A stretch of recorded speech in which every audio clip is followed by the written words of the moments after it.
Okay, folks, thank you. Please be seated.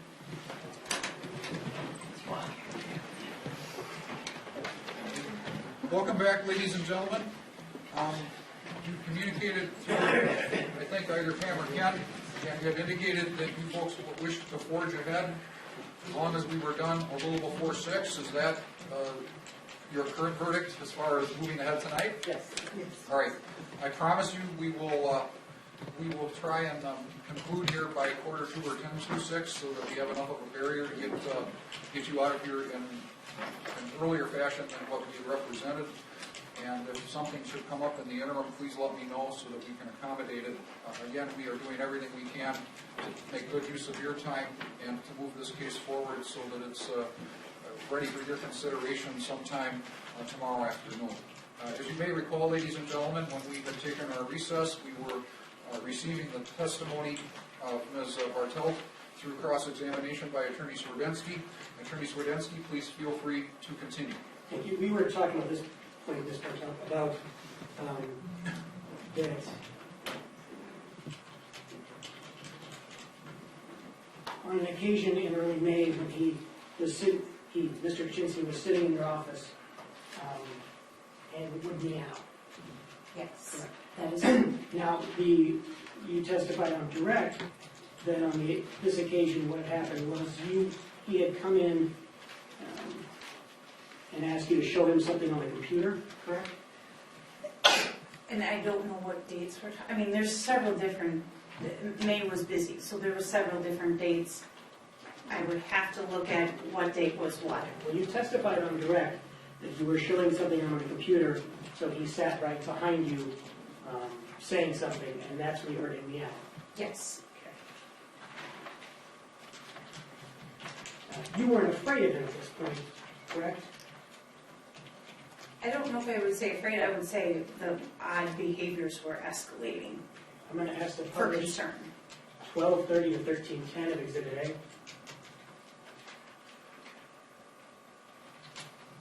A. And I'm like, well, not what do I do? He didn't leave. He's not doing anything else. Nope. And so then I said to him, I made up a little white lie, and I'm sorry, that's the one. I started at 12 instead of 13. I apologize.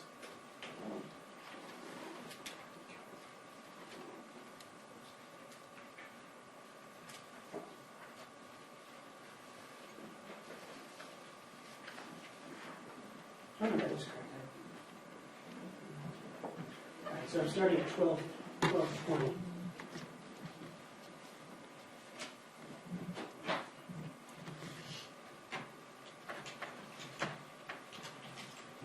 it doesn't tell you in the paper. I got up a few times. I went over to community development because they have the copier over there.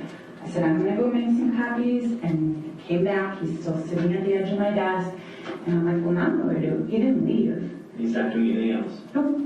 And so then I said to him, I made up a little white lie, and I said, I have to go down, I have to go to the police department. I said, Aaron and I need to go over debt collection. I said, is there anything else that you need from me? No, that's okay. And you made that up because you're obviously... This is crazy. Why are you here making Are me are you afraid for your safety at all at this point, or... I'm thinking he's crazy, and what is he going to do next? I'm not necessarily at that point afraid. Okay. I'm just thinking, what are you doing? Like, this is weird. Sure. And Now, you left a couple times, went down to Human Resources, the police office. No, the community development, which is directly across from my office, was the first time I had left. And then the second time I had left, as I said in the interview, I had asked him if he needed anything else because I needed to go down to the police department to speak with Aaron about state debt collection. I mean, at this point, you feel like the village is listening to your concerns. This would be I would say listening, observing. They're providing human resources to be in the courtroom when he's there, or in the office when he's around. No, that was May, so I don't believe So that started in June. I believe it started in June. But then after that, they were monitoring everything. Yes, they were present. And he would email anytime before he would come in. Most of the time, if not all the time, yes. Now, on June 8th, there was a meeting, we talked about this, with Len, Jeff Sturgill, and Attorney Macy, correct? That is correct. And, yeah. I want to play for you your description here, starting in 1932.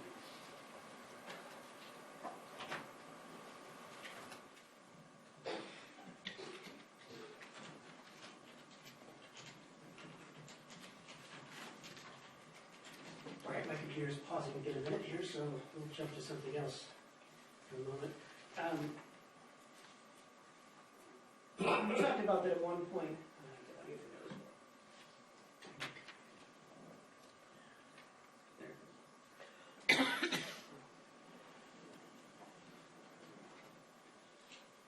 All right, I'm going to play starting in 1927 here. Why do you care about my mom? Why doesn't he care about if yours is on? Just specifically my mom. And he's like, okay, I understand it, and I understand it makes you feel uncomfortable. Okay, we're good. And then he says, oh, Miss Bartelt, I'll follow up with you, and Attorney Macy literally pounded his fist on the table, and he said, you will just leave her alone. Do you understand? You will leave her alone, you will come to work, you don't have to have a personal relationship with her, you come to work, you do your job, you go home, and that's what she'd like to do. Okay, I understand. And then, again, the next week, and the next week, and... Okay, so I stopped at 2006. So at this point, you've got the village's attorney sort of supporting your position. You have to feel like they're going to look after you. I won't know, I wouldn't, that's up to them if they're supporting. They are there to listen to the situation. They sat down, they spoke with him, I believe, a few times prior to that meeting. So they're there to speak with him regarding this. As far as how they support, that's up to them. That would be their testimony.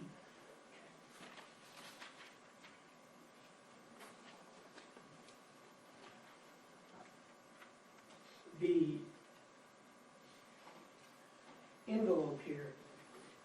Is this bad?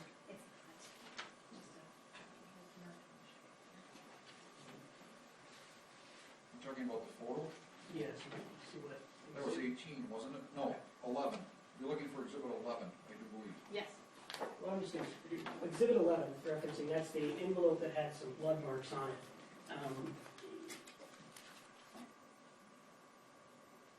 You didn't think he was trying to send a message with this, did you? I wasn't sure what his purpose of putting bodily fluids on an envelope for that I had to walk right past. It was just another thing. I wasn't sure what his plan was with that. I'm going to ask to publish 56 minutes.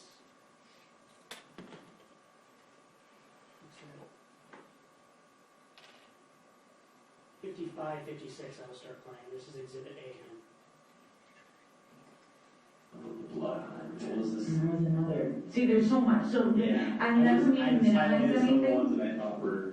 He, so HR or village manager, either one of them was always with me since probably end of May, beginning of June. I don't know exactly when that started. But we were out there, and I can't remember if that's before or after he started ordering people out of the office. But we got done with court, and then we bring all of our stuff in there. So I'm in there cleaning, taking my name tags down, and gathering the citations up, and closing and locking the doors, and putting the sign away, and just kind of a 5-minute cleanup after court. And we come out, and I'm like, what the hell is that? And he literally leaves a bloody envelope, and he said, which is another excuse. He said that was to remind him to get Band-Aids. And I'm like, okay, like a Something reminder. that happened that he was trying to send you a message, you think, or that day, or? I just think he's crazy. Like, I just think he's crazy. I mean, I just think there's something seriously wrong with him. Because yeah, he left that in that. I stopped at 57:14. So again, you don't know that he's sending a message, or anything like, you just think he's off. Very odd behavior, yes. Now, he sent you an email at one point asking if you were wearing Packer clothing, correct? I don't remember if it was Packer or Badger, but yes, he sent an email to ask what I was wearing. I'm going to show you, this is what's been marked as, I'm just going to mark it again because I can't find the statement of it. If I could, I've got two here. I believe it states Exhibit 21, if that's handy. What are you looking for, Attorney? 21, I 21 can't, was offered. Yes. I can't find it anywhere here, though. Do you by chance have any of those exhibits there, Ms. Bartelt? Of that. We're looking for exhibit 21. Do you by chance have it with you?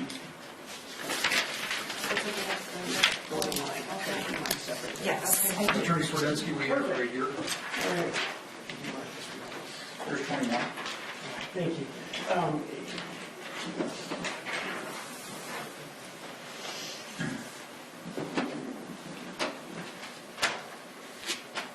Actually, I'm gonna.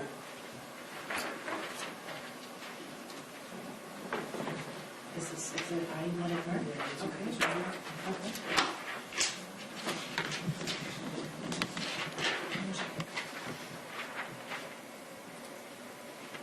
Okay, first I'm going to show, I want you to read number 2 here, and this is State's Exhibit 21. This is specifically what he asked, just the first line up until the question mark. So Mandy, are So you it's number 2. Number 2. Did you wear Packer attire on Monday? Additional question. That's it, that's the question. Okay, now, I'm going to show you now, this is marked Defense Exhibit J. This is an email from Len Kachinsky to Mandy Bartelt entitled Casual Day on Monday, November 6th, 2017. That's the day before. I want you to read, what does he say to you there? Mandy, I was going to stop by there to check on this on the way home from the Y, but I decided not to. Are you wearing Packer attire? All I need is a yes or a no. No pictures, please. So he doesn't specifically ask what he's wearing. He says, are you wearing Packer attire, correct? Correct. That's what the email states, yes. And I'm going to show you what's been marked Exhibit I. This is an email October 24th, 2017, marked Casual Day. Could you please read that email? Mandy, the administration might believe it's beyond my authority, but I'm going to do it anyway. Wearing of clothes demonstrating support of a professional or college level team is permitted on the day of or Friday before the game in lieu of usual work attire. The only requirement is that the clothes present a neat appearance and not be in need of ironing. This is a continuation of prior policies. Thank you. So it's not exactly true that he said, what are you wearing? He wanted to know what I was wearing. He asked you, are you wearing Packer attire? Correct. In the email, yes. So you could have said, yes, I'm wearing Packer attire. I just thought it was odd he was asking me, what am I wearing? I'm sorry, but he asked you, are you wearing Packer attire? Correct. So you could have responded, yes, I am wearing Packer attire. I felt uncomfortable that he was asking me what I was wearing, so I don't believe I responded. I'm asking you, and I'll say it again, you could have simply responded, yes, without providing any information beyond that it was Packer clothes about what you were wearing. Correct? I felt uncomfortable. Okay. I'm going to ask to publish to the jury starting with 32 minutes in Exhibit A. So then he started to retaliate against me. Then it was, as you saw, the reprimand letters, which had absolutely nothing to do with work. One time he had emailed me to ask me what I was wearing. You don't have to know what I'm wearing. I don't care if it's Brewer Day, Packer Day, Badger Day. You don't need to know what I'm wearing. What I'm wearing is not a work question. And I didn't answer him because... I'm stopping at 32:27. Just reiterating, with two officers there, you've been told again that he asked you what you were wearing. Correct. And that is not the exact language you used. Correct. Now I'm going to jump way over the place here just to make sure we cover something. Before, when we're going back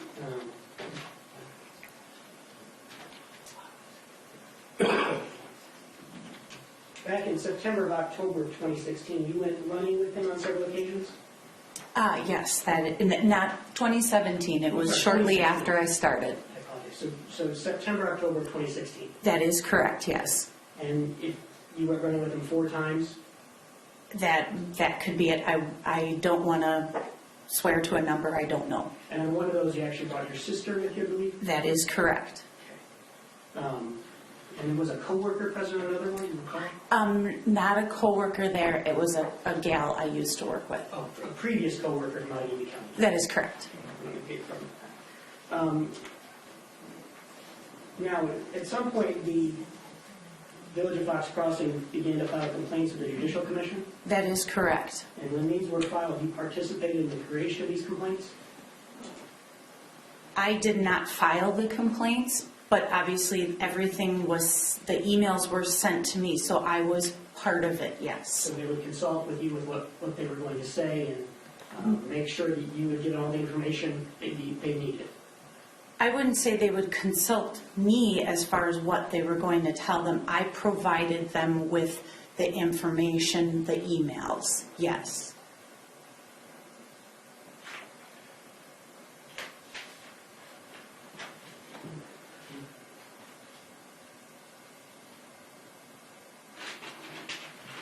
I apologize, this is the part where I have to make sure I cover the things that the state did.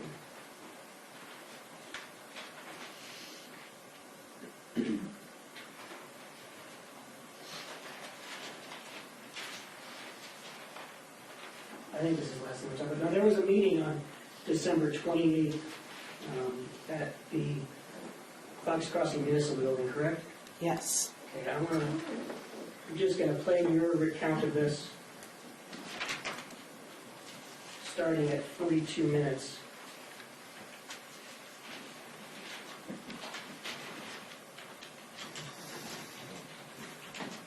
Actually, I'm going to start at 40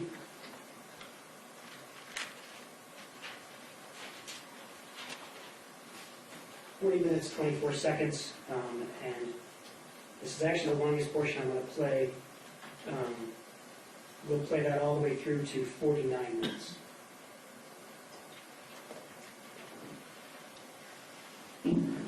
So he cleared out everything. I mean, everything's put away, everything's packed up in a box, and except for that one card, he keeps that front and center on his desk, which I think is, why are you doing that? I mean, that's just strange in itself.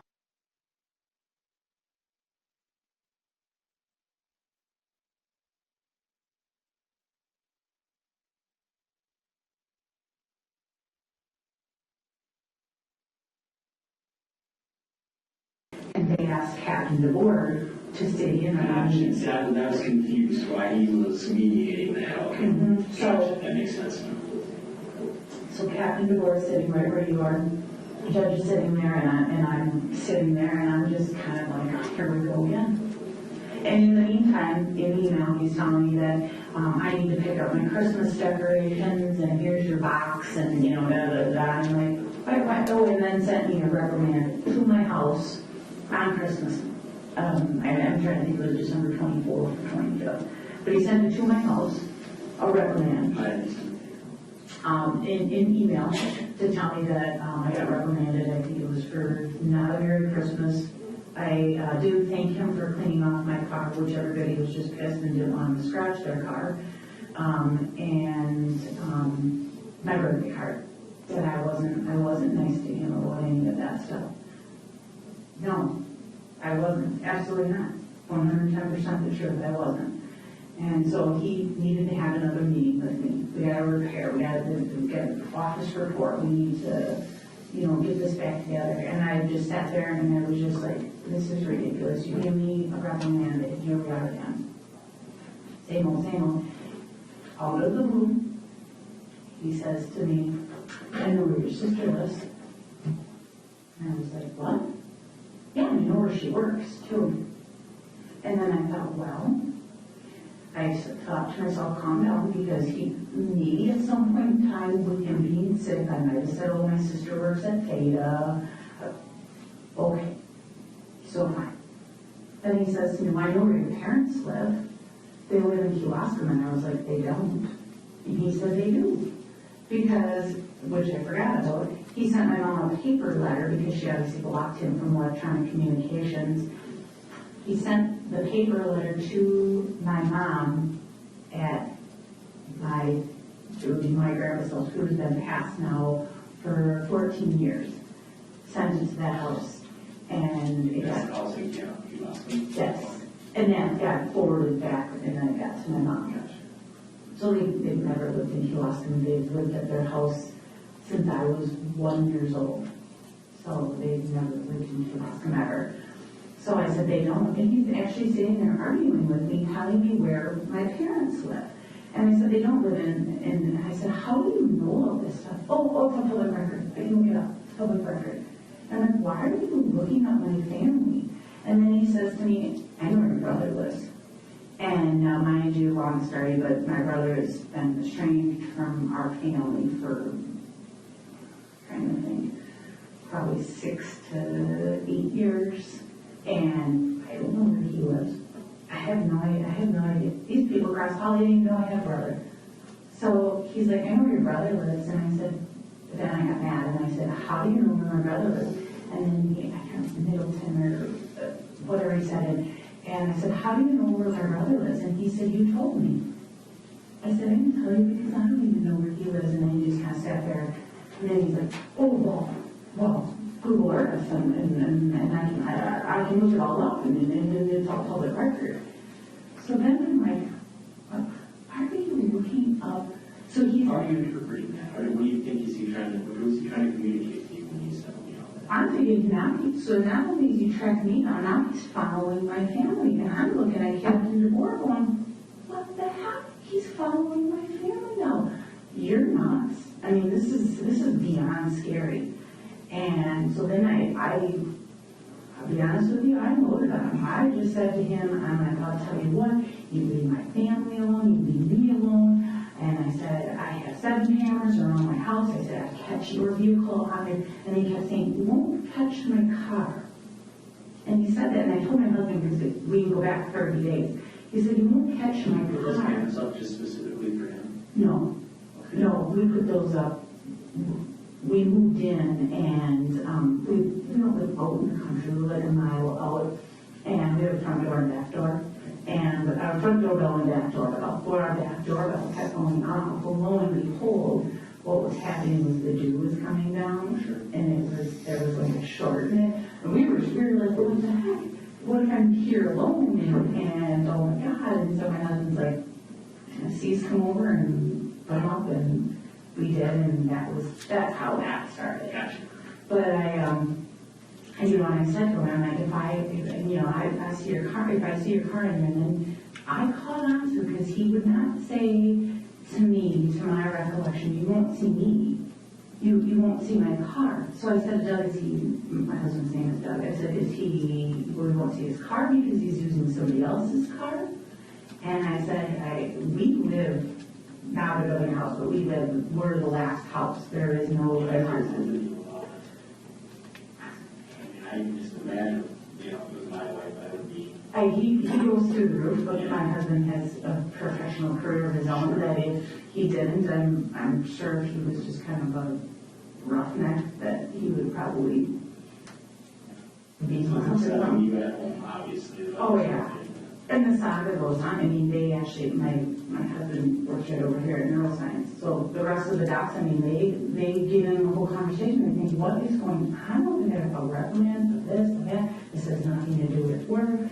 And they say to my husband, I can't believe you're being so calm. And, oh my God, I don't know if I'd be over there at his house, I'd be in jail. And, and their joke is, okay, you might need a new nurse practitioner, I might be in jail. And just joking, obviously, but it's like gotten to that point where leave my wife alone. Sure. And my husband will stop in here often. And like I said, we're right around the corner. He'll stop in here often. Just for that specific reason. And he'll talk to Jeff and Lisa. And, So it's affected his life too. I'm going to stop this at 47:59, but I do want to play the last 30 seconds here, 48:30 to try. And then I'll be concluding.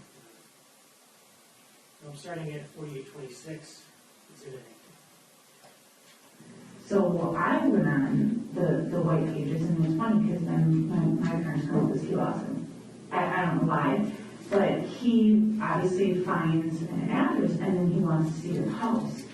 So then he goes, gets the address, and he punches it into Google Earth because you have to know the address in order to do Google Earth. So then I'm kind of horsing around with it and I'm figuring out what does he all know. He then follows up from the 28th, and I don't remember if it was because I responded to his December reprimand or what had happened, but he responds with, he knows my house value, which he was wrong. He's telling me about my house value, and this is in right after that December 20th. I'm going to stop that at 49:20. I actually don't have any more questions. Okay, ladies and gentlemen, I need to address something with the attorneys here for a moment. So I'd ask if we could please all rise while the jury's excused. Ma'am, you're welcome to stay right where you are. If you could please, and then we'll be with everybody here in a moment.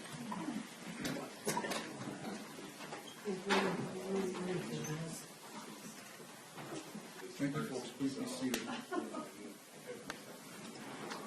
Would someone please be so kind as to get the floor? Thank you. All right, thank you. The court had wanted to draw to the attention of full counsel what I have been observing for about not quite a half hour. I have been looking very, very closely at juror number 13, who was the gentleman who fell. And after he had fallen, I was paying a bit more attention to what was going on in the jury box. I then had noticed when he fell asleep before we took the break. I have noted he fell asleep 3 different times during the course of the last 25 minutes. I also have noticed he's not engaged. Now, there are some jurors who are not taking notes, but they are very engaged in what is taking place. They're making eye contact with whomever is asking the question, with Ms. Bartelt. They're obviously very involved in their own way of absorbing the information and then considering it, and this gentleman is not in any way, shape, or form in the court's observation engaged in this process. I don't sense that he really is contemplating what is taking place, in addition to the fact that he has now, I believe, 4 times fallen asleep. And I wanted to bring this to the attention of full counsel and to address that issue. First of all, your thoughts, Attorney Folger. Your Honor, while I'm reluctant to ask the court to remove the 13th juror at this point, I think it would probably be the best course of action. Attorney Swardinsky. I think I would agree with that. I concur with both counsel and their assessment. I do not believe that juror number 13 is competent to serve. I have garnered that impression from over an hour of frankly, I have been looking at him pretty much about 90% of the time throughout the last hour or so of testimony, in particular the last 45 minutes, wanting to make certain that my impressions were accurate. I have spoken to Pam, our bailiff, about assisting me in making observations, in particular if he was asleep, and she has noted 3 of the 4 times that I did that he'd fallen asleep. He seems to be a gentleman who's struggling to be comfortable, physically comfortable, and there's a level of distress that is present. I also am getting the impression that he's not cognitively engaged in this process. There's no objective indicia of cognitive investment here that I see from the other 12 panel members. And frankly, I don't believe that juror 13 is competent to proceed and would concur, and I am going to remove him from the jury panel. How can we gracefully do that so that this gentleman does not suffer any degree of indignation in this process? I suppose call him out from the jury room and just deal with him individually. If it's acceptable to both counsel, I want this gentleman to leave with his dignity. And I would propose that I would just maybe meet with him personally outside of the courtroom, having excused him already. He's no longer a juror, so that he departs the process without feeling, his personal dignity compromised. Is that acceptable? That's fine, Your Honor. And I think Ms. Bartelt can be excused as well. I did neglect to say I'd ask just the court to accept the exhibits and evidence. We have redirect though. Oh, We do, but I don't anticipate doing any redirect, so. But you must do that in front of the jury, however. I do. So you have to sit there for a while. sorry. Sorry. All right, what I will do then, if it's acceptable, is I'll figure out a way to meet with this gentleman without the other jurors anywhere. And I don't want attention drawn to the fact that, that we're doing this other than maybe, how can I do this? We're Back in his chambers, do you want Mr. Juror 13 in the chambers? Oh, yes, we can do it right across the room, right across the hall from the jury room, there's a separate room. And if your Honor's concerned about how it will appear to the remainder of the jury, Well, frankly, I've been getting raised eyebrows from other people on the jury. In particular, juror number 7, who helped this gentleman when he had fallen. She actually had, tried to draw my attention to when he had fallen asleep, although I'd already noticed it. And so I don't know that this is going to be a shock to the other members of the panel, but I still... and for that reason, Judge, I don't think it necessarily needs to be brought to their attention. I think just Okay, bringing if it you back could in. maybe just have this gentleman maybe meet me, where should I go? Right across the hall, room 500. Okay, and On the left. the rest of the jury, there's no need of me interacting with them? No. All right, we'll take a 5-minute recess if that's acceptable. I should explain to them, however, that one of their fellow panel members, we determined was having some difficulty and was unable to continue and leave it at that. Is that acceptable? Yes, Your Honor. All right, we'll take a recess and thank you all for your patience.